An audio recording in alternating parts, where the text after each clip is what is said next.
The It Factor. Just do it. Quote, I am not afraid of an army of lions led by a sheep. I am afraid of an army of sheep led by a lion. End quote. Alexander the Great.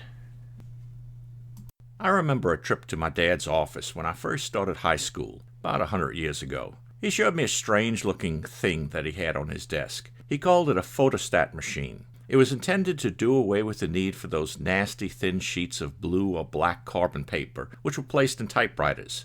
A sheet of carbon paper would be sandwiched between two sheets of white paper, and you would type. The carbon paper would transfer whatever you typed on the top sheet to the bottom sheet. This was done so that you can keep an ugly bluish or blackish copy of whatever you typed.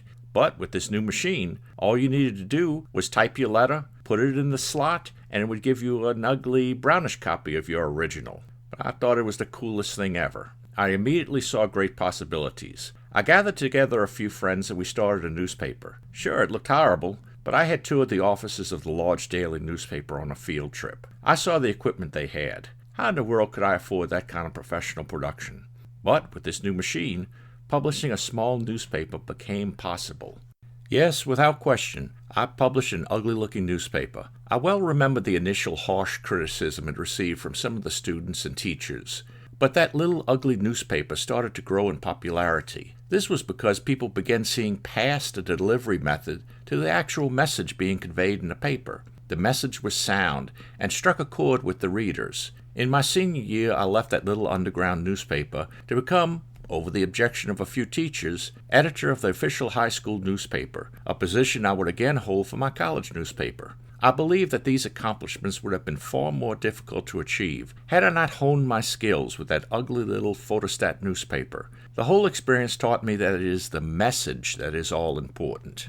In my 40 years of being a Mason, I have held many offices, received many awards, and have been part of many organizations. But the service of which I am most proud is my part in the creation of the Masonic Society. In the summer of 2007, 5 Masons from different parts of the U.S. came up with the idea of a new Masonic Research Society. Silly, right? Pointless and a waste of time, right?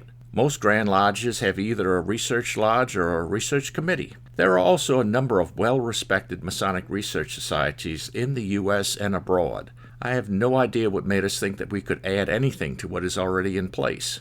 But we did think just that. We wrote each other in joint emails and held a couple of phone conferences. We came up with a plan, and in 6 months opened the door to the Masonic Society. Oh, you can believe me, when we first opened our doors to our new little society, we had some harsh criticism from some in the establishment. Who did we think we were? How dare we do something like this with no permission from anyone? But you know what? It was just like my very early days with that ugly little newspaper. We struck a chord with far more of the U.S. Masons than we could have imagined. The Masonic Society had the It Factor, and it took off like a rocket. Soon many of our most harsh critics joined us and praised our work. The point in my recalling this story is to point out that it was not enough for 5 Masons to talk about a good idea. It took our acting on it for it to work. Failing to just do it is where so many of the brilliant ideas fail. Some of the most wonderful ideas I've ever heard went no further than words spoken. I don't have time. I don't have enough support. This or that leader won't support me. Baloney. Just do it. If you know in your heart that it is Masonic, if you believe it is of value, then just do it. If it fails, then you pick yourself up and start over. You never, ever quit. Mind you, I'm not at all suggesting that you violate any Masonic law or do something that you have been told not to do by your leadership. I'm saying that there are many things that can be done that only require your picking yourself up, stop talking about it, and start doing it. Don't look for the other guy to do something. You do it.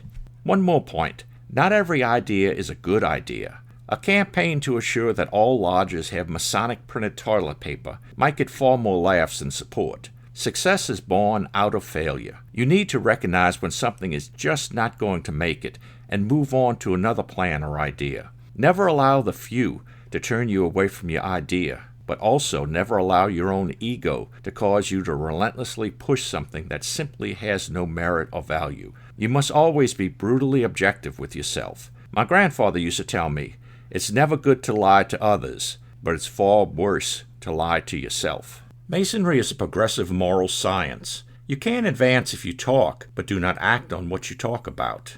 If you try it and it fails, move on to the next project. If you try it and it succeeds, move on to the next project. Never sit around and wallow in either your failures or successes. You need to just keep doing it, again and again. Quote, "What would life be if we had no courage to attempt anything?" End quote. Vincent van Gogh.